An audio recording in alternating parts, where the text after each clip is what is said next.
My husband's family and I have a complicated history, especially with my mother-in-law. To provide some context, my husband Kyle is the younger of two children in his family and has always been viewed as the favored child, despite having an older sister. My mother-in-law, Monica, is a clinical narcissist who always made everything about herself. She would even demand gifts on birthdays, claiming her children wouldn't exist without her. Kyle has shared with me that growing up, his achievements were always overshadowed by his mother's need for attention. Initially, when I began dating Kyle and visiting their home, my mother-in-law seemed pleasant enough, but her behavior deteriorated as our relationship grew more serious. Over the years, she became increasingly difficult, especially after we decided to marry 3 years ago. Planning our wedding became a nightmare because of my mother-in-law interference. Thankfully, Kyle and I had agreed early on to finance the wedding ourselves to prevent family members from taking over.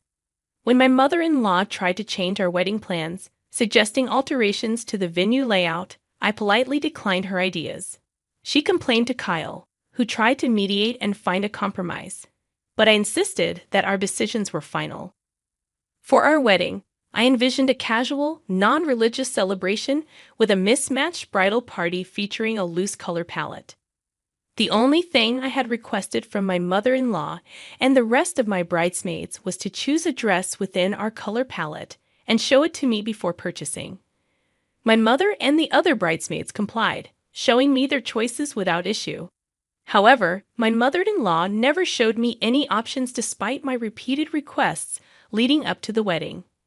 On the day of the event, to everyone's shock, my mother-in-law arrived wearing an off-white dress, a medium-length outfit with a transparent chiffon layer and a bolero.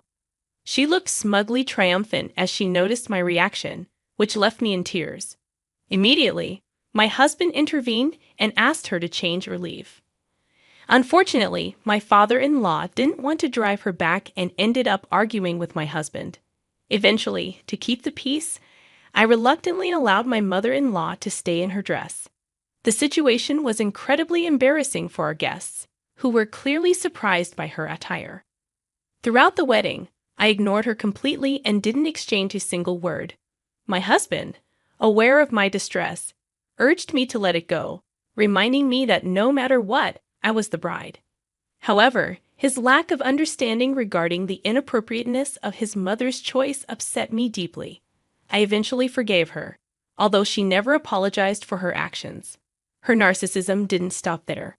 When we were trying to conceive, it was a challenging time for us, especially after experiencing a miscarriage. Naturally, I was quite nervous when I found out I was pregnant again. Kyle was thrilled about becoming a dad and supported me throughout, attending every doctor's appointment, reading parenting books together, and even setting up a lovely nursery for our baby-to-be. 2 months later, we felt ready to share our exciting news with our families and close friends. We wanted to ensure we passed the critical first trimester before spreading the joy. We hosted a lunch gathering, inviting our parents, close family, and friends. As they noticed my growing stomach, their expressions shifted to joy and amazement. My mother teared up with happiness when she confirmed my pregnancy and understood why we had kept it private. She was thrilled about becoming a grandmother. However, Kyle's mother, Monica, had a starkly different reaction. Instead of sharing in the joy, she responded angrily upon learning that we had kept the pregnancy a secret. She felt left out and accused me of intentionally excluding her, disregarding our reasons for waiting to share the news. Despite my efforts to explain our reasons, Monica remained visibly upset and refused further engagement with me. Her disapproval overshadowed what should have been a joyful occasion. Throughout the evening, she ignored me and displayed disrespect not only towards me but also towards my mother, who had always been kind to her in the past. Monica remained withdrawn, buried in her phone during conversations while everyone else engaged in the family gathering. It was clear she was upset, openly expressing her feelings of being left out of knowing about my pregnancy sooner. Her discontentment was palpable and added tension to the evening. As her frustration became more apparent, my husband and his brother noticed. The tension escalated until I reached a breaking point and stepped out to gather myself. My mother, noticing my distress, came to comfort me until I felt composed enough to return. Towards the end of the night, Monica made a deliberate effort to say goodbye to me, highlighting her disapproval and the strain on our relationship. As the day came to a close, Monica's interactions with me were limited to mere greetings. Later, when my husband escorted them to their car, a heated argument erupted that I could hear clearly from the foyer. Monica seized the opportunity to escalate her complaints about me, venting her frustrations. By then, all our guests had left, leaving just my parents, Kyle, and his parents. Monica angrily expressed disbelief that I had kept the pregnancy from her, insisting that I didn't consider her family at all. In response, my husband calmly explained that we both wanted to ensure everything was safe before sharing the news with everyone. Monica's reaction intensified into yelling, insisting that as the grandmother, she deserved to know from the start. She criticized my husband for letting me dictate things and challenged his trust in her. Kyle, embarrassed and miserable, faced his mother as she continued her tirade. Tears streamed down my face as Monica's sharp words left me hurt and bewildered. I tried to intervene, but my mother stopped me, warning that any response from me would only escalate the situation further. She was right. I knew Monica was looking for a fight. Despite my mother-in-law provocations, I refused to engage and kept my mouth shut. She persisted in insisting that Kyle should see things her way and accused me of controlling him. My father-in-law eventually intervened, calming her down and driving her away. Unfortunately, this behavior wasn't isolated. It was just one instance in a long list of entitlement and overreactions. For example, she tried to get our baby to call her Ma instead of Grandma, which infuriated me. She would also boast about babysitting and helping us excessively, exaggerating her role. During my post-pregnancy health issues, she criticized my mothering skills and urged me to prioritize her grandchild over myself. Despite these challenges, I tolerated her for the sake of my husband. Recently, my in-laws moved to a new place and kept inviting us to visit. Kyle encouraged me to go alone with our child, Debbie, to appease his mother, who was persistently asking him to visit. Reluctantly, I agreed and planned a visit on a weekend when Debbie had a friend's birthday party. On a sunny Friday afternoon, I dropped Debbie off at the party and headed to my in-laws' new home. The property was impressive, indicating my father-in-law had invested heavily for retirement. The house blended modern and classic styles, set in a beautiful yard with lush greenery and fragrant flowers. When I arrived and rang the doorbell, my mother-in-law opened the door with excitement, assuming it was Kyle. Her expression quickly changed when she saw it was just me, and she asked where Kyle and Debbie were. I explained to my mother-in-law that Kyle had an appointment and Debbie was attending her friend's birthday party, which clearly upset her. She began complaining about our apparent selfishness in not finding time to spend with her. Awkwardly, I changed the topic by expressing interest in checking out her new place. Inside, the house was just as impressive as the exterior. The entrance boasted high ceilings and tasteful decorations. My sister-in-law, Haley, and her 11-year-old son, Jake, were also present. I greeted them warmly, though Haley, like her mother, seemed distant towards me. It was hard to tell if it was personal or to appease her mother. My mother-in-law explained that my father-in-law was out with friends, so she had invited Haley and Jake over for some quality time. I nodded politely and tried to engage with Jake by asking about school. However, my mother-in-law abruptly shifted the conversation to her recent clothing purchases, expressing a desire for my advice on her new wardrobe. This caught me off guard, as she had never sought my advice before. I managed a polite response, agreeing to help. Despite our complicated history, I decided to embrace the opportunity to bond over something as simple as fashion. She seemed pleased and led me to her pride and joy, her newly built walk-in closet. As we admired her extensive collection of clothes, shoes, and accessories, she eagerly sought my opinions on colors, styles, and accessories. It felt surreal given our rocky relationship, but I did my best to provide thoughtful suggestions and be helpful. My mother-in-law encouraged me to check out her closet, saying she would be right back. As I was looking through her new clothes, I heard the sound of running feet behind me. Before I could react, Jake, with mischievous laughter, gave me a push, causing me to stumble and fall face first into the closet. The impact left my head and teeth hurting, and I was initially disoriented. As I gathered my senses, I realized that Jake had swiftly locked the closet door behind me, plunging me into darkness. Panic set in as I felt confined and terrified, desperately banging on the door and calling out for mother-in-law and Sil for help. My pleas seemed to go unheard, or perhaps they were choosing to ignore my distress. Frantically, I fumbled for my phone and managed to switch on the flashlight. But my anxiety grew as I noticed my battery was low. My childhood fear of darkness resurfaced, stemming from a traumatic incident where I accidentally locked myself in my grandmother's closet during a game of hide and seek, and she struggled to find me due to her hearing impairment. Despite my repeated attempts to reach mother-in-law and sister-in-law, I was met with silence, which intensified my sense of isolation. Confused and desperate, I finally dialed my husband's number. When Kyle answered casually, I explained the dire situation with desperation in my voice. He seemed unfazed and asked for more details. I recounted how Jake had pushed me into the closet and locked me inside with the lights off.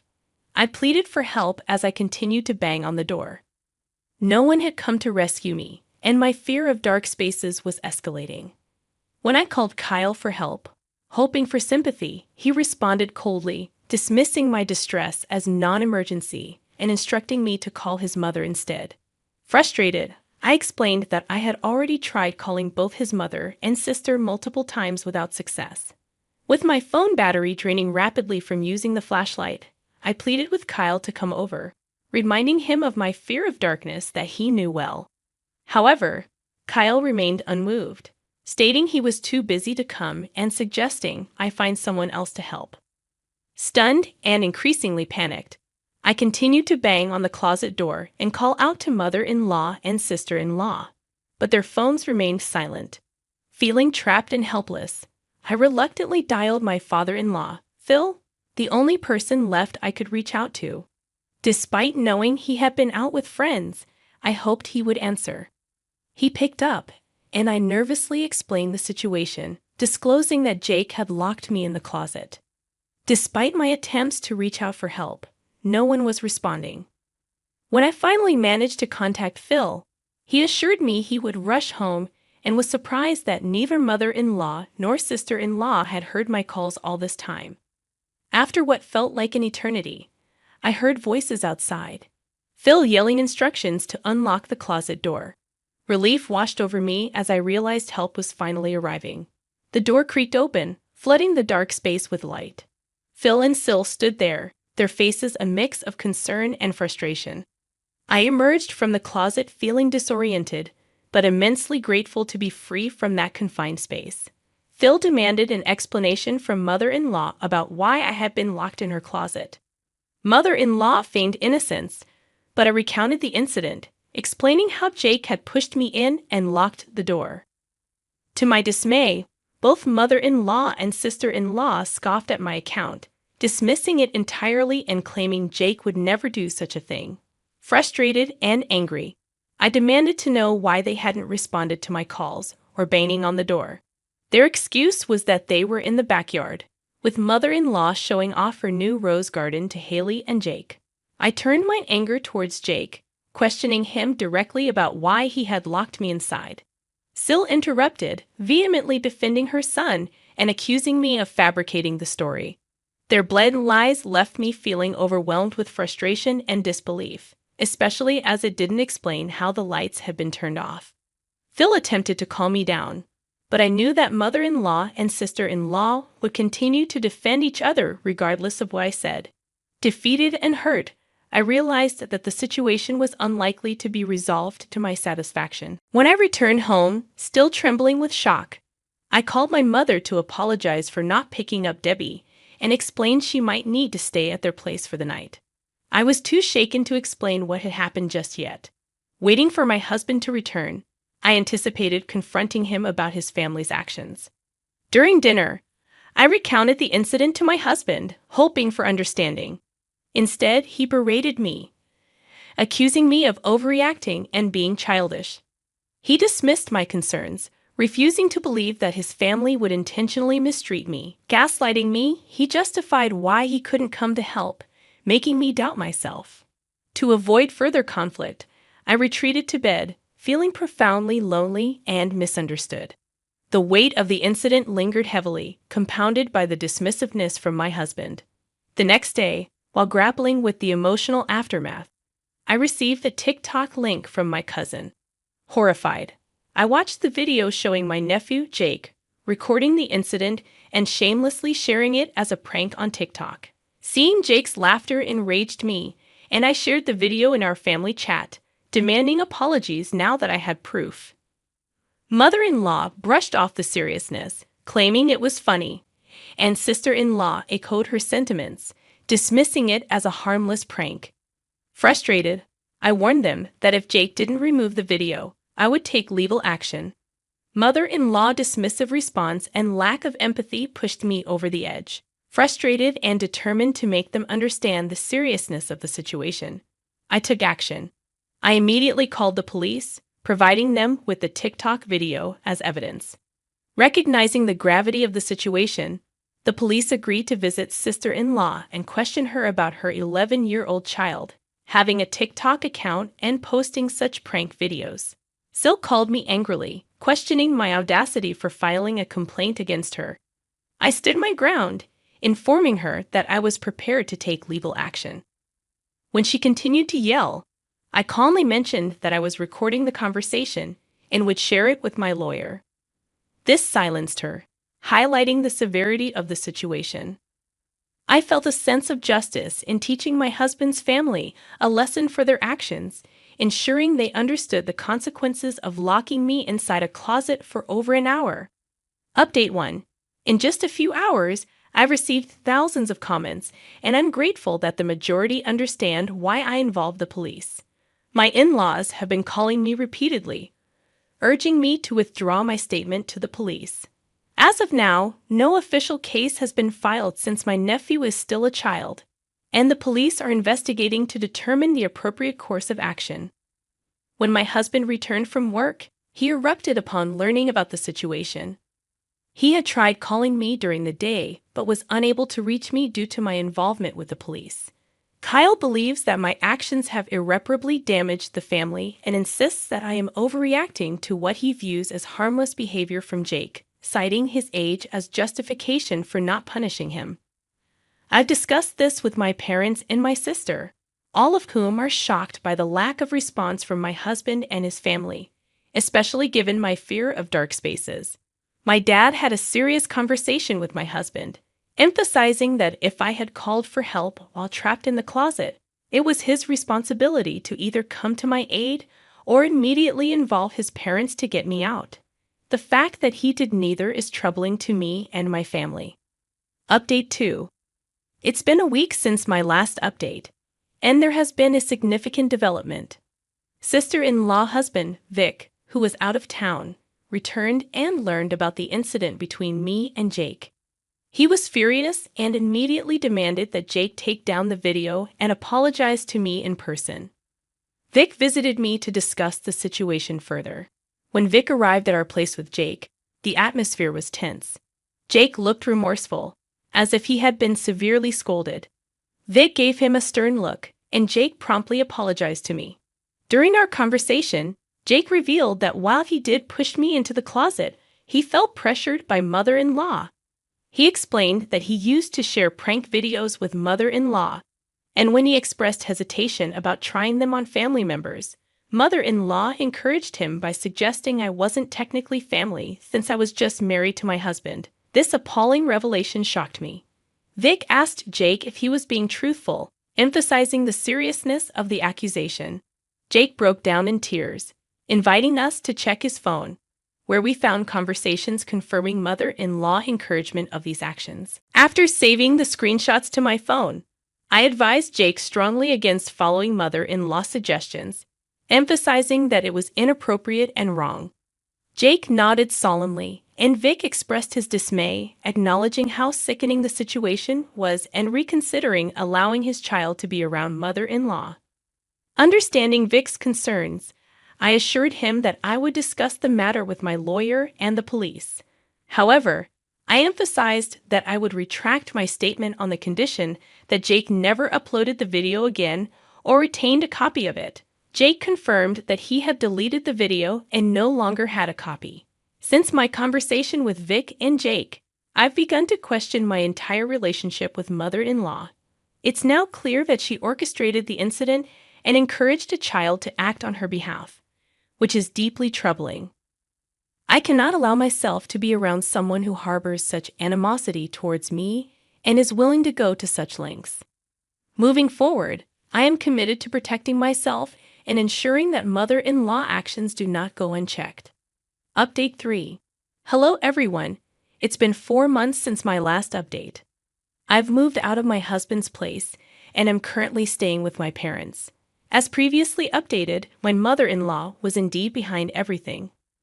When I confronted her with the screenshots, she initially denied her involvement, claiming my nephew must have manipulated them. However, her lies quickly unraveled when I threatened legal action. Eventually, she begrudgingly admitted to pre-planning the incident with my nephew. She confessed that she saw my visit as the perfect opportunity to play the prank on me. Mother-in-law even claimed that sister-in-law was in on it and enjoyed hearing my distress. She pleaded with me not to pursue legal action, promising it would never happen again. Fortunately, I had recorded our entire conversation. I ended the call with her and forwarded the voice recording to our group chats so everyone could hear mother-in-law admission. I also messaged sister-in-law, expressing my disappointment and hoping her son would grow up to be a better person. As for my husband, our relationship deteriorated further each day. Despite the screenshots and voice recording of his own mother's admission, he never apologized for what his family put me through. Seeing my family rally behind me helped me realize I wasn't overreacting and that what happened was deeply wrong. It's been a big deal for me, even though I decided not to pursue legal action. I couldn't forgive or forget what his family did to me. After everything that happened and my husband's continued support for them, I realized there was no way forward for our marriage. I tried to salvage it, but when your own partner stands by his mother's hurtful actions despite your feelings, you start to realize you deserve better. I moved out so we could begin divorce proceedings. Surprisingly, he didn't seem shocked when I told him I wanted a divorce and didn't fight me on it. It's been incredibly difficult to go through this. I truly loved my husband and imagined a future with him. But these past few months have been eye-opening. I deserve to prioritize myself. I'm grateful to everyone in the comments section and my family for helping me see the truth about my husband and his family. It's a tough journey, but I'm focusing on what's best for me now.